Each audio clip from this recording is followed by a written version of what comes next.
Sawadee Kap, bienvenue dans cette nouvelle édition des Carnets de Look dédiée pour la première fois au continent asiatique.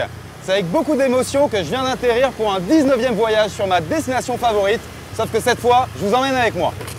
Un pays si magique et tellement inoubliable qu'il nous marquera forcément au fer rouge, au point de n'avoir qu'une seule envie, y retourner et y retourner encore et encore, sans jamais se lasser.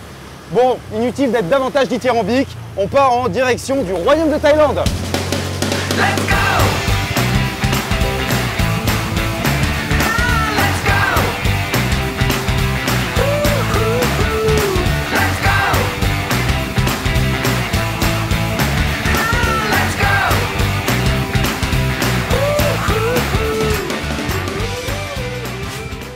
Pour commencer, j'aimerais tout d'abord faire un petit point géographique. La Thaïlande a une population et une superficie à peu près équivalentes à la France et on peut la diviser en deux parties si on schématise. Autour de Bangkok, la capitale, et jusqu'au nord, on retrouve la partie la plus urbaine, culturelle et agricole que l'on peut découvrir à travers l'un de nos nombreux circuits accompagnés. Et au sud de Bangkok, la zone balnéaire et côtière du pays, et plus précisément la partie qui m'intéresse aujourd'hui, ce sont les rives de l'océan Indien et ces îles mondialement réputées qui s'étendent jusqu'à la Malaisie voisine. Et en particulier la célèbre région de Phuket, la plus grande île du pays, ou devrais-je dire presqu'île, puisque reliée par un pont, mais surtout principal spot touristique du royaume.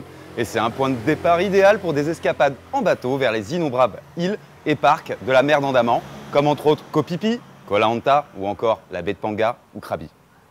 Plus précisément, je poserai mes valises à Bang Tao, fameuse plage de la côte nord-ouest de Phuket, pile à équidistance entre l'aéroport d'une part et Patong d'autre part, la plus grande station balnéaire de l'île, qui se trouve respectivement à une vingtaine de minutes du Lukia Koh Talang Beach.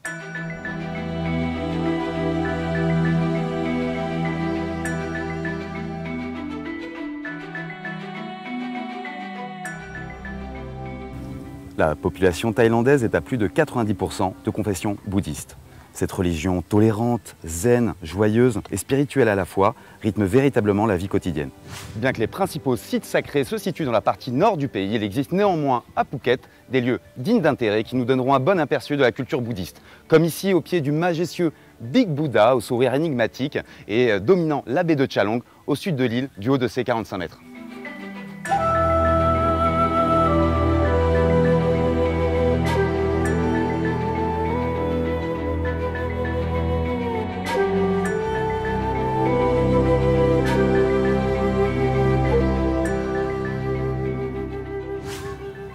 Et en contrebas de cette monumentale statue, on retrouve Wat Chalong, le complexe religieux le plus important de tout le sud du royaume, puisqu'il abrite une relique sacrée, en l'occurrence une dent de Bouddha.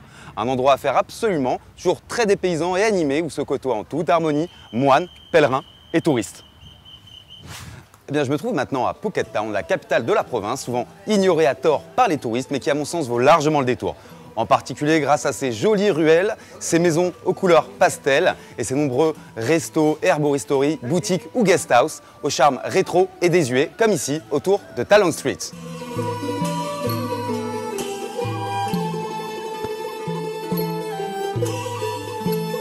Une architecture coloniale plutôt déconcertante quand on sait que la Thaïlande est le seul pays d'Asie du Sud-Est à ne pas avoir été colonisé, bien qu'ayant été quelque temps sous protectorat britannique.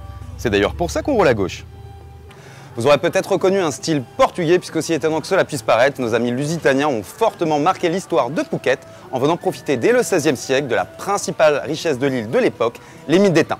Et pour les exploiter, ils ont fait venir par centaines des ouvriers chinois ayant fortement marqué la culture locale et dont les descendants sont encore présents aujourd'hui et avec eux leurs croyances taoïstes. Et tant que je suis toujours à Phuket Town, comment ne pas aborder le thème du shopping? Et quoi de mieux que le night market, encore appelé weekend market, pour illustrer tout ça, puisqu'il s'agit du plus grand marché de ce genre de tout le sud du pays, fréquenté autant par les Thaïs que par les touristes. Avec cette succession d'allées grouillantes bordées de petites échoppes proposant bijoux, artisanat, hi-fi, gadgets et surtout vêtements à des prix défiant toute concurrence.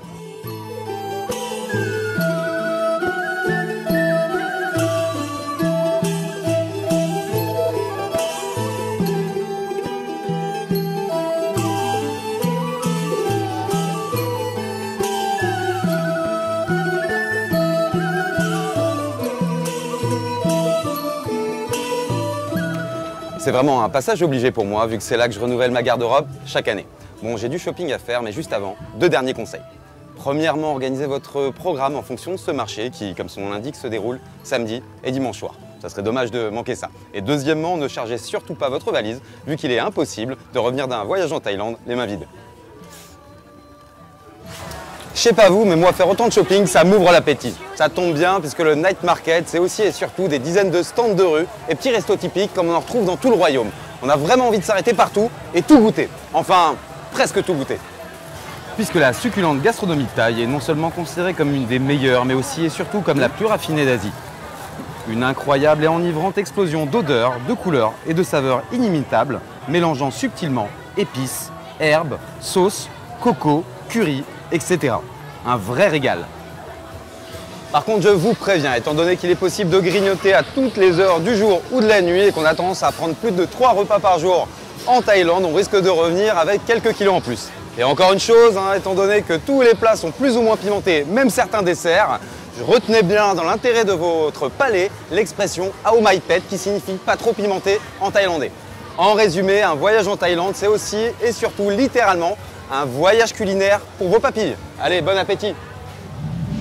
Pour terminer la journée en apothéose, il est indispensable de vous faire découvrir le Muay Thai, sport numéro 1 en Thaïlande. Bien que je n'apprécie pas forcément plus que ça les sports de combat, je ne peux pas m'empêcher d'assister systématiquement à chacun de mes voyages ici à des matchs de boxe thaï, comme ici au Patong Stadium, un des innombrables stades disséminés dans le pays. Tant que je suis à Patong, qui je vous le rappelle est de très loin la principale zone touristique de Phuket, à une vingtaine de minutes du Club Lukia, c'est le moment d'indiquer aux couche-tard que c'est ici que ça se passe. Vous retrouverez un nombre incalculable de bars et surtout les meilleures discothèques de l'île ouvertes jusqu'au petit matin. Là aussi, dépaysement garanti, c'est le moins qu'on puisse dire. Départ ce matin vers le nord-ouest de Phuket en direction de Bang Tao où se trouve le Club Lukia. En gros, Bang Tao se compose de 4 parties distinctes avec, en arrière-plan, le village de Chang Talei, puis une forêt, des prairies et des plantations, et enfin sa plage qui elle-même peut se diviser en deux, avec au nord un secteur très chic et au sud la partie beaucoup plus populaire où se situe le Lukia Kotalang Beach. Malgré le développement touristique de la plage de Bang Tao toute proche, Chang Talei a conservé le charme et l'authenticité d'un vrai petit village thaï. Notamment grâce en bord de route à des rangées interminables de scooters, à des trottoirs étroits passant sous des fils électriques pas très rassurants. Sans oublier plein de petites gargotes et boutiques, quelques bars et tous les services possibles comme les supérettes, des banques, des loueurs de voitures ou de scooters, des taxis et même un peu plus loin un grand centre commercial. Et plus inattendu par contre, c'est la présence d'une magnifique mosquée qui nous rappelle qu'une forte communauté musulmane vit dans le sud de la Thaïlande. Décidément un vrai melting pot cette île de Phuket entre bouddhistes, chinois, musulmans et même gitans de la mer, les Chaolei, un peuple animiste, nomade, d'origine birmane et qui s'est sédentarisé dans la région. Une dernière petite chose sur ce village, venez-y si possible les jours de marché, toujours plus animés, c'est-à-dire le mercredi et dimanche, ou encore le vendredi pour voir le Muslim Market juste à côté de la mosquée. À mi-chemin entre le village et la plage, on sera agréablement surpris par cette nature restée intacte, contrastant avec d'autres endroits de l'île comme Patong. On retrouvera ici des jungles luxuriantes accrochées à flanc de colline, de grands prés où barbotent des buffles d'eau et surtout les toutes dernières rizières de l'île. Bref, un petit instantané de la région d'il y a 30 ans, avant l'arrivée du tourisme. Mais les paysages qui vous marqueront largement le plus ici, ce sont ces vastes forêts d'EVA, véritable image d'Épinal de Phuket. C'est aussi une des principales ressources économiques du pays, vu que la Thaïlande est le premier producteur mondial de caoutchouc. Plutôt agréable de venir s'y balader à pied ou à vélo dans ce décor de manga à l'ombre des EVA alignés sur plusieurs hectares. Nous voilà enfin à Bang Tao Beach pour aborder le très attendu chapitre balnéaire. Le Lukia Kotalang peut se vanter d'être non seulement sur une des plus belles plages de Phuket, mais aussi et surtout sur une des plus longues grâce à ses 7 km de sable blanc. Elle a la particularité d'être bordée de pins, me rappelant un petit peu les plages de l'île Maurice et ses Philaos, en particulier au moment du coucher du soleil. Dans la partie nord de Bang Tao Beach, on tombe forcément sur le célèbre complexe Laguna Phuket, avec ses 5 hôtels de luxe considérés comme les plus haut de gamme de l'île, et reliés les uns aux autres par un magnifique lagon. Et qui dit luxe, dit golf. Et sur ce plan, on ne sera pas déçu puisque le complexe en dispose aussi. Et pas n'importe lequel, étant donné que ce parcours 18 trous est classé dans le top 10 des meilleurs golfs d'Asie. En arrivant vers le Club Lukia dans la partie sud de Bang Tao Beach, changement d'ambiance puisque plus populaire, décontracté et surtout moins cher. Et c'est surtout ici que vit une petite communauté de pêcheurs avec leurs fameux long Thai boats amarrés le long des canaux et contribuant allègrement au charme des lieux.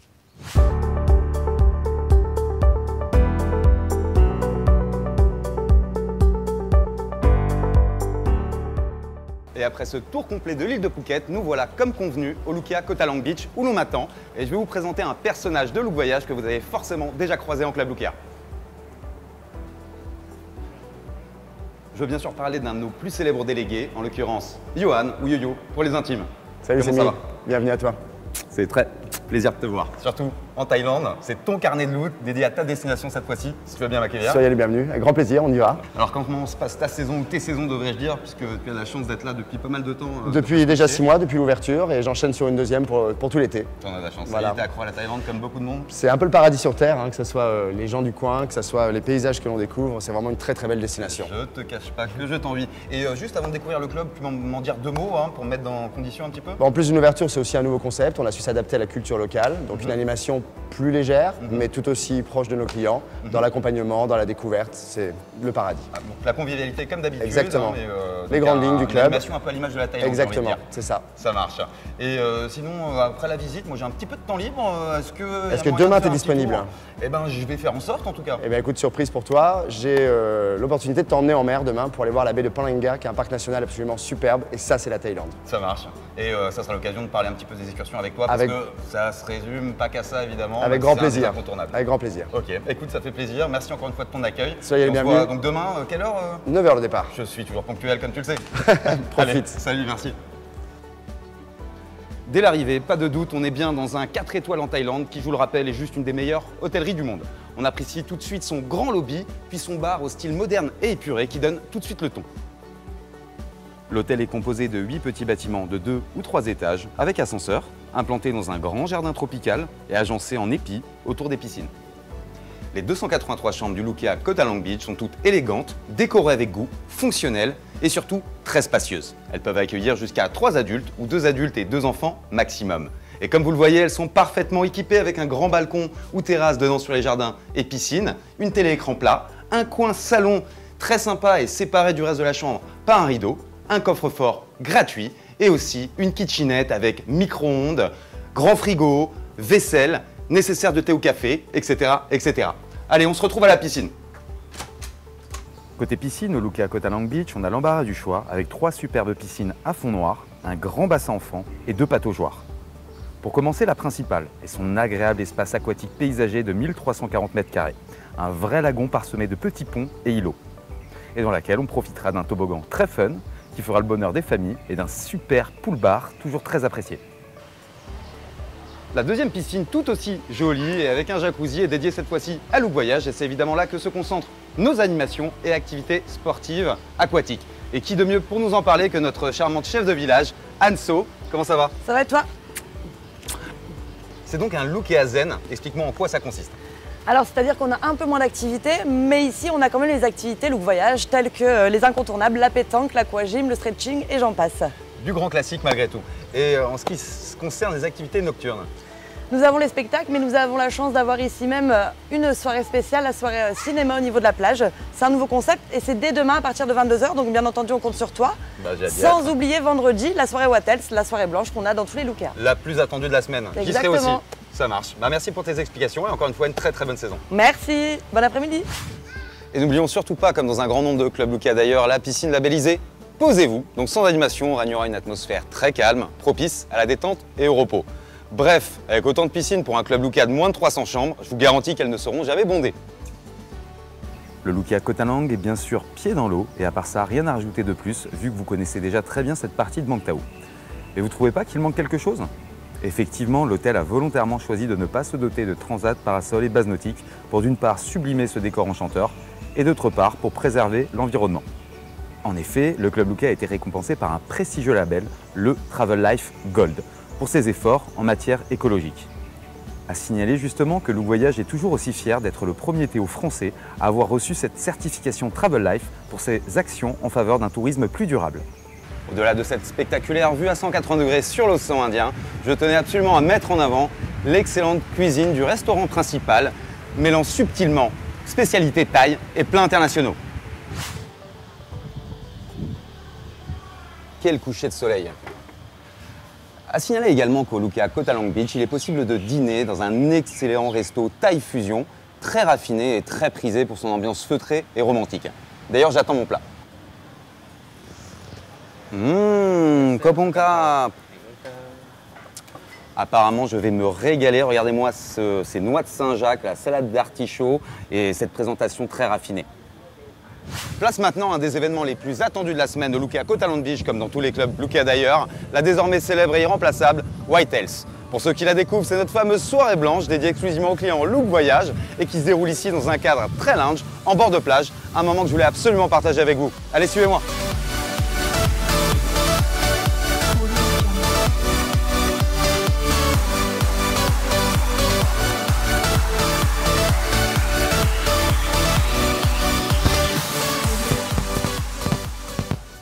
De retour comme convenu avec Johan, notre délégué actuel sur la destination qui s'occupe évidemment de l'accueil et de l'assistance de nos clients, mais accessoirement de la vente d'excursions et c'est le sujet qu'on va aborder aujourd'hui. Alors dis-moi tout, c'est quoi ton top 3 en termes d'excursions au départ du Lukea Coatland Beach, s'il te plaît Johan? Première excursion en mer, c'est l'excursion Phi Phi Island. Voilà, une très belle sortie pour aller découvrir l'archipel de Koh Phi Phi. Koh, ça veut dire île en Thaï.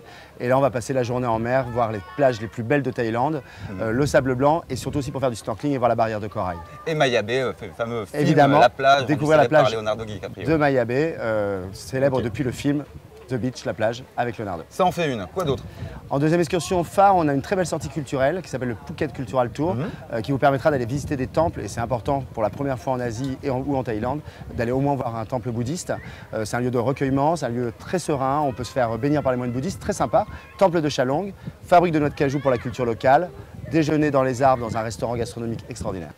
Donc en complément des excursions culturelles habituelles, on se permet aussi dans ce Lukea, petite structure, de pouvoir accompagner les clients à l'extérieur. 2 sorties nocturnes. La première pour découvrir l'animation nocturne de Patong, avec tout ce qui va avec et ce qui en fait la réputation. Faire du shopping, le match de boxe thaï, etc. Et ensuite une deuxième sortie le week-end pour le grand marché nocturne, le Phuket Town Weekend Market. Un incontournable pour moi, pour bien remplir ses valises et faire du shopping, ils connaissent également. Pour conclure, il y a également des tas de sites de plongée. Celui que tu conseillerais en priorité? Similan, très belle île qui ressemble aux Seychelles, ça c'est possible d'accès aussi. Et dans le top 10 des meilleurs sites de plongée au monde. Exactement. Et donc le meilleur pour la fin, pour terminer. La baie de Palenga, où on se trouve actuellement. Donc je te propose de rejoindre tout de suite les pagayeurs pour prendre les canoës et découvrir la nature environnante. Eh ben j'ai hâte de voir ça. On y va? Allez, go!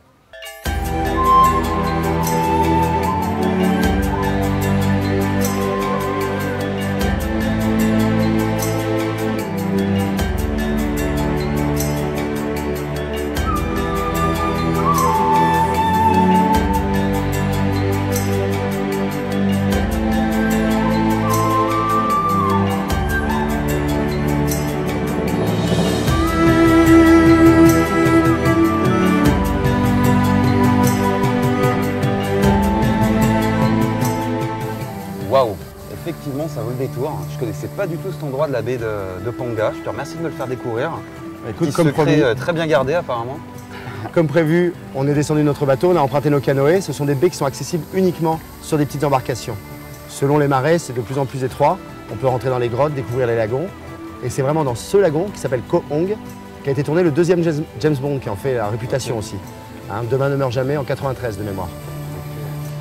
Donc il faut toujours se rappeler quand on visite cette région que tous ces rochers étaient au fond de la mer il y a 130 millions d'années.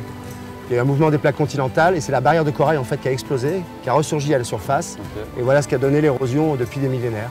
Et c'est un peu une forme de cratère, non? C'est ça. Donc les Hong, ce sont les chambres en thaïlandais. C'était des grottes qui étaient complètement fermées, qui étaient sous l'eau. Avec l'érosion, certaines se sont écroulées, donc on rentre dans des cratères à ciel ouvert où il y a un véritable écosystème.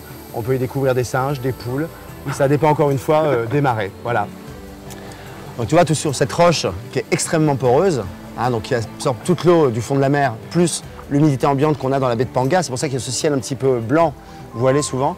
Ça permet une végétation qui pousse n'importe où. Donc il n'y a pas de terre du tout, tu as des palmiers qui poussent anarchiquement au milieu de nulle part. Les troncs d'arbres sur le flanc des falaises, c'est absolument hallucinant. Ah oui, elle a le bébé dans ses bras, l'autre. Il y a la maman avec le bébé dans les bras.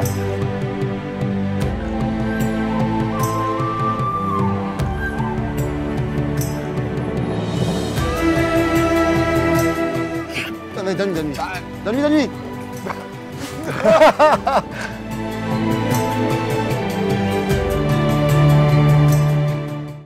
C'est déjà malheureusement la fin de ce nouveau reportage. Comme on dit ici, Koh Pongka pour votre attention, mais aussi et surtout pour votre fidélité. Et je vous donne rendez-vous très bientôt dans une nouvelle escapade des carnets de Look en ma compagnie. Allez, salut!